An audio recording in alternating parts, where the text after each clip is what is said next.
Have you ever wished for a magic wand in every negotiation you go into that could make sure that you always get what you want? So you can leave every negotiation you have with a big smile on your face because you got even more than you thought were possible. Welcome to Steady Improvement, the place where you level up your sales skills and achieve your sales goals.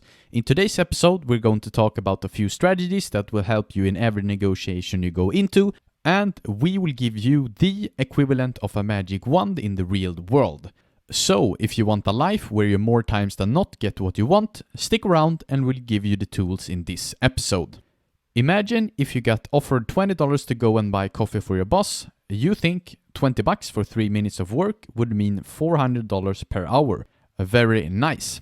Then you get to know during the time you went to go and buy coffee for your boss, he has just earned $100,000. You now go from being extremely happy to getting a feeling of being tricked. Loss aversion is something you need to use in tough negotiations. In order for you to get real leverage, you need your counterpart to understand that they have something concrete to lose if the deal doesn't go through. You do just that by doing the following. Number 1, to bend their reality, you need to start with the simple things such as empathy. And I will illustrate an example for you so you get a hang of it. I have a lousy proposal for you. After our conversation, you're going to think that I'm a true joke as a negotiator. You're going to think that I can't calculate or even plan. You're going to think that Charles at Steady Improvement is a real talker. This is his biggest deal within his company and he blew it directly. He doesn't know how to land a deal. He maybe even have lied to me. But nonetheless, I still want to present this opportunity to you before I show it to someone else. You can take the $500 per day deal that now is on the table, or I can go to someone else and see if they want it. You had a previous deal of getting $2,000 per day to now only $500 per day. And in this instance, you get more eager to take the $500 deal if you know that if you don't take it, someone else will. The next tip is to let the other person start in most cases. It is only smart to start if you want to set out a heavy anchor emotionally to your counterpart. But it's not always the best if you are negotiating about the price. It's oftentimes the best move in a salary negotiation to let the other person start when you don't know exactly what the others in the company earn.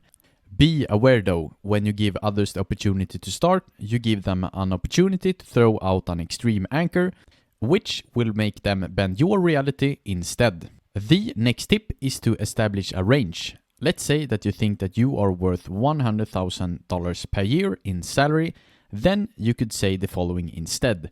The best at company X, which has the same role as I have applied for here, earns from $120,000 per year to $170,000. The big benefit of having a range is that 120 seems very little in comparison to 170.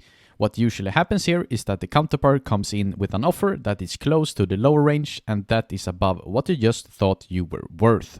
Next tool is to try to use non-monetary items. One of the easiest ways to bend your counterpart's reality is to use yourself by non-monetary items in a negotiation. After you have given them an extremely high anchor, you can start to offer things that doesn't seem to have much value to you, but might be of high value to your customer. Or if their offer is low, you can ask for other things that mean a lot to you, such as 1 extra week of vacation per year.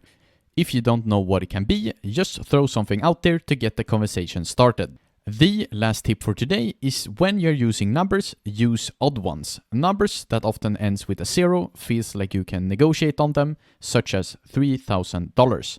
But numbers that is not rounded upwards, such as $2,726, seems more thought through, like you have done a careful calculation. These types of number seems more serious and permanent. Thank you for listening to today's episode. If you found this episode valuable, it would mean the world to us if you would like to take a few seconds of your time and rate the show. Until next time, peace.